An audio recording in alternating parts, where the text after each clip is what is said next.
안녕하세요. 이렇게 채널로 인사드리게 되다니 감개무량하네요. 반갑습니다. 저는 서울 소박이로 30대 초반 여자이고요. 저희 집의 문제아이자 철없기로 소문이 난 제 시누이 때문에 긴 사연을 들고 와봤습니다. 간단히 가족 소개부터 하자면 저는 2살 연상의 남편이랑 1년 전에 결혼을 했고요. 그런 남편에게 5살 아래의 여동생이 있습니다. 제가 아가씨라고 부르는 제 시누이 말이죠. 저희 부부가 직장생활 때문에 서울에서 자취를 해오다가 결혼하며 살림을 합친 지 이제 막 1년입니다. 서울 집값을 무시 못해서 집을 사지는 못했고 각자 살던 집의 보증금을 빼고 모아놓은 돈을 특가까지 모아서 작은 전셋집 하나를 마련했어요. 당연히 신혼부부 전세자금 대출도 받았고요. 양가 부모님들은 아무 도움을 주지 않으셨습니다. 부끄럽기도 한 말이지만 양가 부모님 모두 다 노후 준비가 그리 썩 잘 되어 있질 않으세요. 천만다행히도 저희 부모님은 들어오는 연금도 센 편이고 건강하시니까 그럭저럭 큰돈 안 들인 채로 버티고 계시는데요. 시부모님의 경우에는 할 말이 없을 지경이랍니다. 남편이 다달이 시댁으로 보내주는 용돈 액수만 해도 벌써 50만 원이 되고요. 그러는 와중에 결혼을 하고 나서야 알았어요. 시부모님 사시는 집이 자가가 아닌 월세고 그 집에서 나오는 공과금까지도 남편이 따로 내주고 있다는 걸 말이죠. 저도 저희 부모님이 그리 잘 사시는 분들이 아니셔서 할 말은 없는 처지지만 이건 정말 너무하다 싶더라고요. 공과금이며 월 50만 원이란 용돈이며 그 돈이 저희 부부한테 절대로 적은 돈이 아니었으니까요. 이런 돈 문제만으로도 저는 결혼 1년 만에 10년은 폭삭 늙어버린 것 마냥 마음고생을 하며 사는 중이었습니다.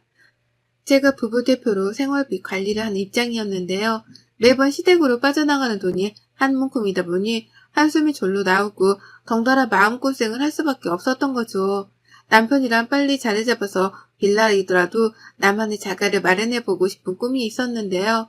그랬던 꿈마저 결혼하자마자 산산조각처럼 부서져 나가버린 바람에 살짝 살 의욕을 잃기도 했답니다. 남편과의 부부 사이도 벌써 10년을 함께 산 부부인 것 마냥 조금은 소원해지기도 했고요. 아무튼 여기까지가 저 그리고 제 남편의 소개였습니다. 소개만으로도 벌써 숨이 꽉 막히는 기분이죠. 하지만 지금부터 저희 얘기를 들으신다면 더욱 큰 걱정으로 저를 바라봐 주실 겁니다. 저에게는 시부모님만큼이나 아니 오히려 더 심하다고 할 수 있는 시누이가 함께 존재하고 있었으니까요. 저하고 3살 차이가 나는 시누이는 현재 저희 신혼집에서 같이 생활하고 있답니다. 네, 아직 결혼한 지 1년밖에 안 된 신혼부부 집에 시누이가 함께 새들어 살고 있는 중이에요. 이렇게까지 되는데 참 많은 일들이 있었습니다. 남편이랑도 지지고 볶으며 논쟁을 해보고 시부모님께 회유도 당하다가 혼도 나고 욕도 먹고 참 많은 일들이 있었죠. 저희 시댁이 경기도거든요. 지하철로 왔다 갔다 하면 서울까지 오는 데에 1시간이 조금 넘게 걸리는 정도입니다. 왕복으로는 2시간이 넘을 테고요. 신우는 대학도 졸업했고 제가 알기로는 대학 시절에 교환학생도 다녀왔다고 들었어요. 본인이 유럽에 로망이 있었다면서 귀엽고 동유럽 쪽으로 판학기를 다녀왔다고 하더라고요. 제가 알기로는 시댁이 그리 여유가 있는 편도 아닌데 신우가 교환학생도 다녀왔다고 하니 뭐 대단히 장학금이라도 받고 유학을 다녀온 줄 알았습니다. 그래서 대단하고 부럽다 말을 해본 적도 있죠. 그런데 신우가 이런 제 말에 너무나 당당하게 대답을 하더라고요. 오빠가 보내준 거예요. 우리 오빠 짱! 이라고요. 네, 그때야 저도 알았습니다. 하다하다 우리 남편이 신우의 유럽 여행까지 경비를 대줬다는 걸 말이죠. 들어보니 유럽에 가서는 공부도 거의 안 하고 밖에 나가 술 마시고 친구 사귀기만 급급했던데 그 과정에서 들어가는 용돈은 전부 다 제 남편이 송금까지 해 뒷바라지를 해줬더라고요. 그렇게 오빠 등골을 뽑아먹었으면 뭐라도 하는 게 있어야 할 텐데 신우는 대학을 졸업하고 한동안 모직 생활을 전전하다가 이제서야 겨우 아르바이트를 시작했답니다. 그것도 서울에서 말이에요. 직장을 서울에서 다니는 거라면 취직이 된 거니까 당연히 서울로 출퇴근을 하는 것에 이해를 했을 겁니다. 요즘같이 취직이 힘든 시기에 당연히 그렇게라도 출퇴근을 하는 게 맞다 생각하는 저였어요. 하지만 신우는 회사가 아닌 아르바이트, 그것도 파트타임으로 일을 하는 아르바이트를 굳이 서울에서 찾아내고는 서울로 출퇴근하기 시작했답니다. 왜냐고요? 중고등학교 동창들이 사는 자기 동네에서는 아르바이트를 하는 모습을 보이고 싶지 않고 들키면 쪽이 팔리니까 싫다고 말이에요. 그래서 최대한 친구들을 만나지 않아도 되는 땅 넓은 서울로 와서는 아르바이트를 하겠다는 거예요. 그래서 월 100만 원도 받지를 못하는 처지면서 교통비 그리고 이동 시간으로만 벌써 2시간을 잡아먹기로 한 거고요. 이것만으로도 제 상식선에서는 이해를 할 수 없었습니다. 취업 준비생이라면 시간이 가장 금 같을 것이고 그렇다면 더더욱 가까운 동네에서 아르바이트를 하며 취업 준비를 하는데 열을 올려야 하는 게 보통이잖아요. 그런데 우리 아가씨는 죽어도 그렇게는 못한다며 서울행을 고집하더라고요. 그러면서 퇴근 후 집으로 가기는커녕 알바하는 곳에서 사귄 친구들이랑 몰려다니며 저조차도 한 번 가본 적이 없는 서울 안내 술집이란 술집은 모조리 다녔댔습니다. 보고 있으면 저렇게 사는 게 가능한가 싶을 정도로 한심했고 그러는 와중에 저희 남편한테 한두 번씩 용돈을 달라며 손을 벌리는 모습에 화도 났어요. 그런 여동생이 귀엽다면서 지갑을 활짝 열어주는 남편의 모습에도 실망을 하기는 매 한 가지였고요. 이런 문제들이 언젠가는 터지겠다 싶었습니다. 돈을 모아야 하는 부부인데 시부모님과 시누이한테로 나가는 돈이 많은 이상 언젠가는 저하고 돈 때문이라도 크게 싸우겠구나 싶었죠. 그래도 신혼이니까 최대한 말싸움이라도 자제해보겠다며 제 승질을 눌러 살고 있었는데요. 그런 신우가 저희 집으로 들어오게 되고부터는 더 이상의 참을성이 발휘되지 못했답니다. 신혼인데 신우이랑 한 집에 살라니요. 말이 안 되는 말이었는데 신우는 귀엽고 저희 집으로 짐을 싸서 들어왔답니다. 그 이유가 뭔 줄 아세요? 집에서 서울로 알바를 위해 출퇴근을 하는 그 시간이 너무 아까워 죽겠다는 것이었어요. 저 같으면 술집 다니면서 퇴근 시간을 뒤로 미룰 바엔 차라리 집으로 향할 텐데 신우는 더 늦게까지 술을 마시지 못하고 막차를 타고 집에 가야 한다는 그 사실 자체가 너무 싫다는 겁니다. 그러면서 저를 쏙 빼놓고 시부모님 그리고 남편한테만 저희 집으로 들어가 살게 해달라고 오래전부터 고집을 부려왔다네요. 그러다가 남편이 더 이상 안 되겠다면서 저를 설득해 보겠다는 대답을 한 그 순간 신우이가 무작정 짐을 싸들고 집으로 쳐들어온 것이었고요. 저희 집에 방이 2개였어요. 하나는 당연히 부부방이고 다른 하나는 짐들을 놓는 선반 큰 걸로 벽에 붙여놓고서 그 맞은편에는 컴퓨터 책상을 들여놨습니다. 남편이 가끔 집에서도 일을 해야 할 때가 있어 그때를 대비해서 서재처럼 쓰게 해놨죠. 근데 신우가 그 방 비어있는 거나 다름없지 않냐면서 쳐들어온 거예요. 그리고는 그 방을 정말로 싹 다 비우고 자기 방으로 쓰기 시작했고요. 나이도 어린데 어디서 이렇게 남 생각도 못한 채 뻔뻔하게 굴 수 있는 건가 싶더라고요. 뻔뻔하게 내 남편에게 도움을 요청하는 모습이 시부모님과 다를 것 하나 없어 보여서 섬뜩하기도 했답니다. 하지만 그 순간에 받았던 섬뜩함은 살면서 겪은 경험들에 비하면 아무것도 아니었어요. 이제 막 신우이랑 함께 살게 된 지가 2달이 조금 넘어가는데요. 저는 그 짧은 시간 동안 혀와 입이 너덜너덜해졌을 정도로 남편과 미치도록 논쟁을 펼쳤답니다. 신우이를 내보내달라는 저의 입장과 잠깐만의 거주일 뿐이니 이해를 해달라는 남편의 입장이 팽팽하게 맞섰거든요. 저희 남편이 지동생을 평소에도 끔찍하게 아끼는 편이었습니다. 가족 사랑이 워낙 특출나고 그 집안의 기둥이나 다름이 없다 보니 시댁 챙기는 것만큼은 제가 봐도 정말 으뜸이었어요. 하지만 그렇다고 해서 남편이 제게 좋은 남편인 것은 절대로 아니었습니다.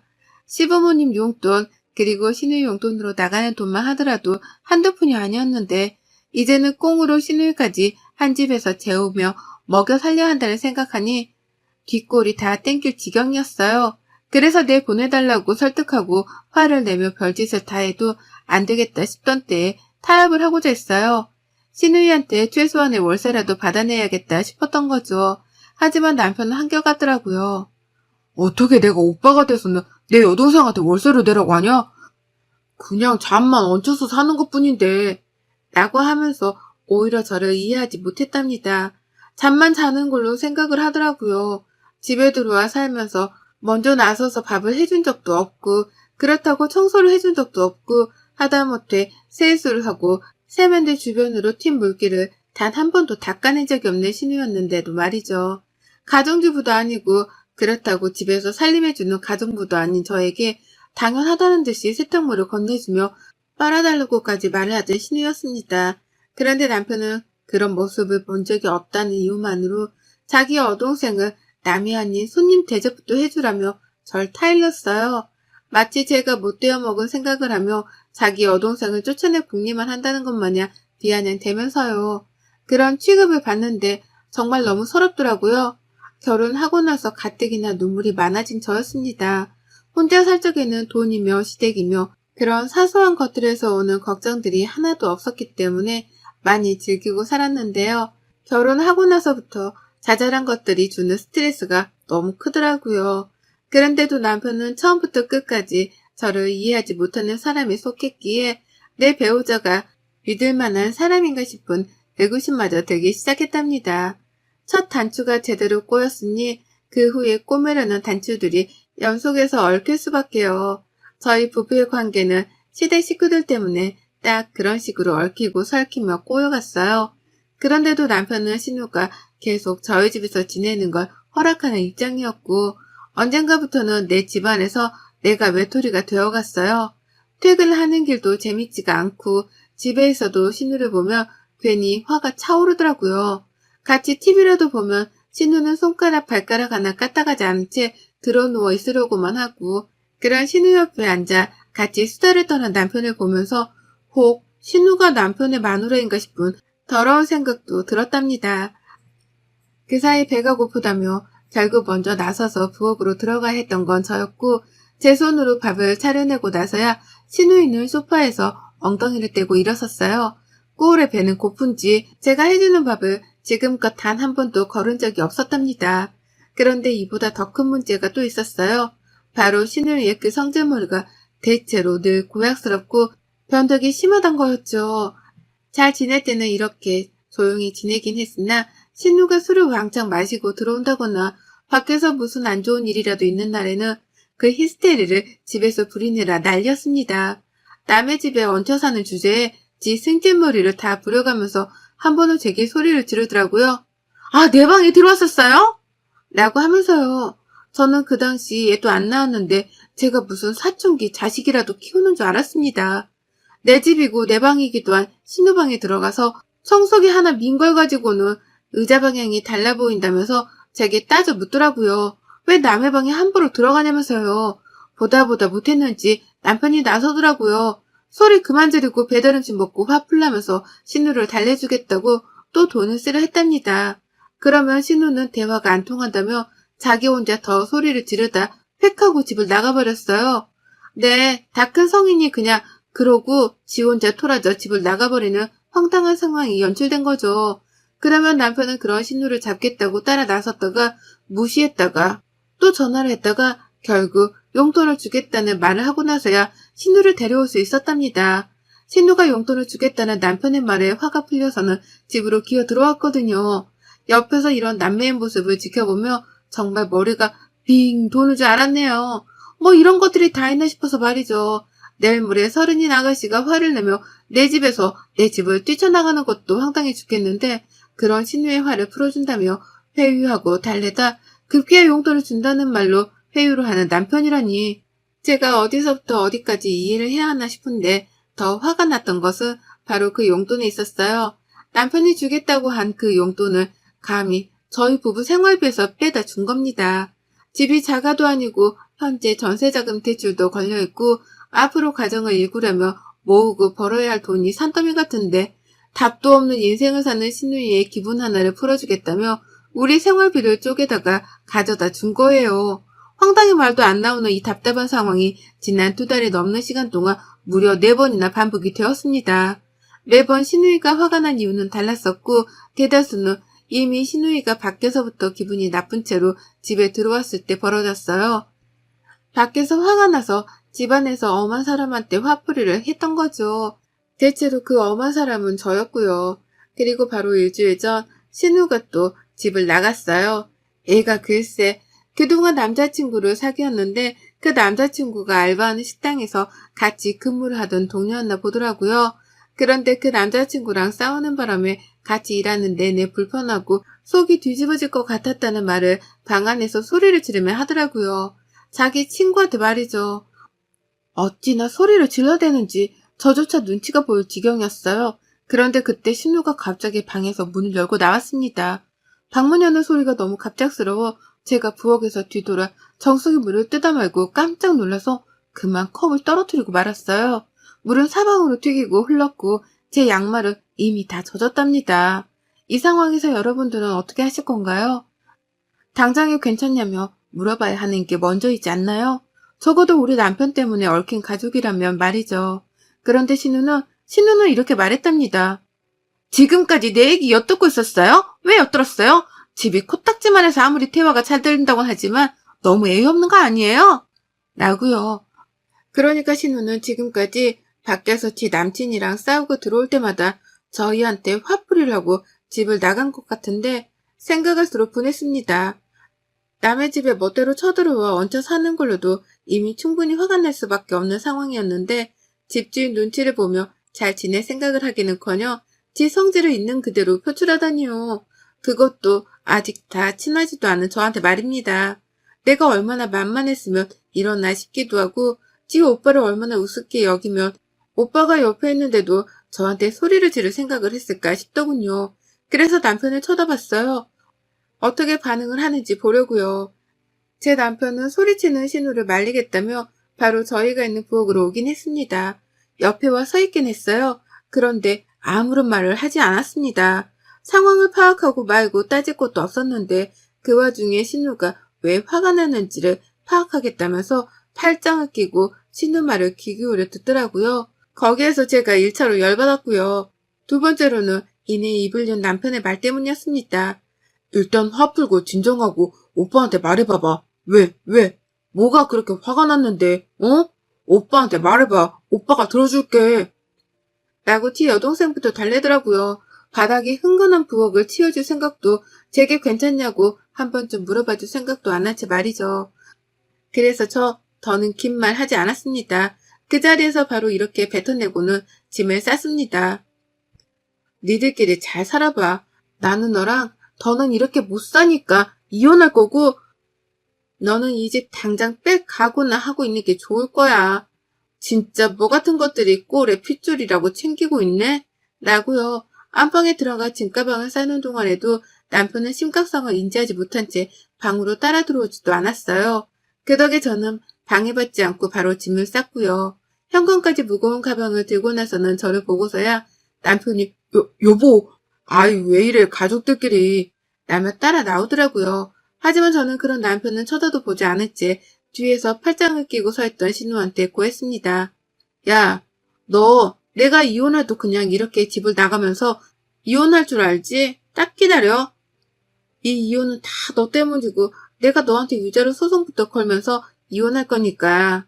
어린 게 귀엽다고 봐주고 있었더니만 어디 감히 집주인한테 주제 파악을 못하고 소리 질러? 내가 네 화풀이 대상이야? 너 딱 기다려. 곧 너한테 소송 걸 테니까. 라고 말이에요. 일부러 겁 좀 먹으라면서 손가락질까지 정확히 해대가면서 신우한테 소송을 걸겠다 통보를 했어요.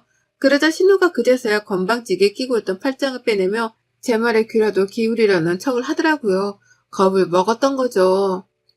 하지만 이미 때는 늦었답니다. 저는 그렇게 집을 나섰고 절대로 남편이 찾아와서 싹싹 빌기 전까지는 신혼집에 들어갈 생각이 없었어요. 당장 갈 곳이 없었으나 급한 대로 아직 결혼하지 않고 사는 싱글 친구 집으로 들어갔고 지금까지 일주일 내내 얹혀 사는 중입니다. 남의 집에 들어와 얹혀 사는 게 결코 편하지 않다는 거 누구보다 제가 잘 아는지라 친구한테는 숙박비라도 두둑하게 챙겨줬어요. 이제 이혼하는 마당에 생활비를 모으면 뭐하겠냐는 생각으로 돈은 아낌없이 지불했습니다. 퇴근하면 밥도 제가 하고 청소도 하면서요. 살만 하더라고요. 내 집이 아닌데도 불구하고 신우가 없다는 생각 그 하나만으로도 너무 날아갈 듯 기뻤어요. 남편은 생각도 안 하고 있었고 진짜로 뱉은 말에 책임이라도 져보자는 생각으로 뒤늦게야 인터넷에 검색을 해가며 소송에 대해 알아가고 있었는데요. 남편이 찾아왔어요.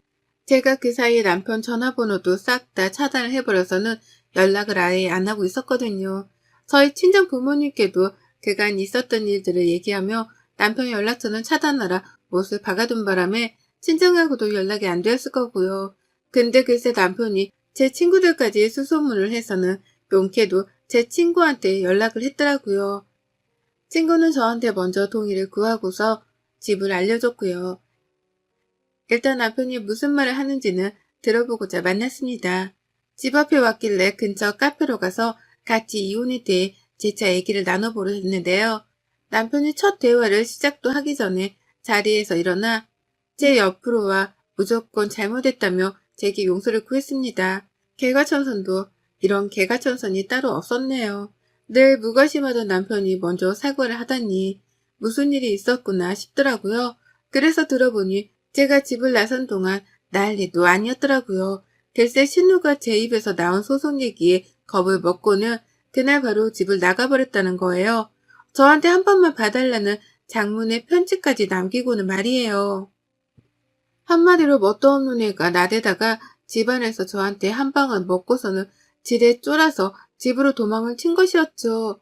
사회생활을 제대로 해보지도 못한 상황에서 소송이라는 건 생각보다 크게 다가왔을 테니까요. 그 바람에 남편은 제가 집을 나간 그 순간부터 여동생이 집을 나갔으니 돌아와 달라고 불러낼 참이었는데 아무리 연락을 해봐도 연락이 닿지 않아 일주일 내내 애를 태웠다네요. 그러면서 자기 혼자 집에서 생활하며 밥때가 되어 밥을 차려 먹으려는데 제 생각이 너무 낫다고 하는 겁니다. 애먼 동생을 챙긴다고 가장 가까이 있는 저를 내쳐왔구나 싶어 죄책감도 가졌다고 하고 말이죠. 그 말을 듣는데 그냥 다 짜증이 났어요. 왜 진작부터 나를 배려해줄 생각을 못했을까 싶어 남편에게 실망했단 말도 솔직히 내뱉었고요. 그리고 또 한 가지, 지금 친구 집에 얹혀 살며 지내는 이 순간이 해방감까지 들 정도로 너무 좋다는 말을 하며 결혼 생활에 대해 다시금 생각해보자 선언을 하고 먼저 자리를 일어났습니다. 당연히 남편은 자기 여동생한테 한 것처럼 이제는 저한테 매달리고 어루 달래려 하며 붙잡더라고요. 화를 풀라고 말이죠. 하지만 남편이 그러면 그럴수록 저는 더 섭섭함이 커져갔어요. 나한테도 충분히 이렇게 잘해줄 수 있었던 사람인데 그동안 우선순위가 신우여서 신우한테만 잘해줬다고 생각을 하니 가슴이 아팠던 거죠. 이럴 거면 왜 결혼까지 했나 싶기도 했고요. 그래서 전 붙잡는 남편을 재차 뿌리쳤습니다. 그리고 당분간은 이 집 나온 처지를 이어갈 것 같아요. 다시 집으로 들어가긴 해야겠죠? 내 지분도 있는 내 집이고 대출금을 생각하면 머리가 미어 터질 것 같거든요.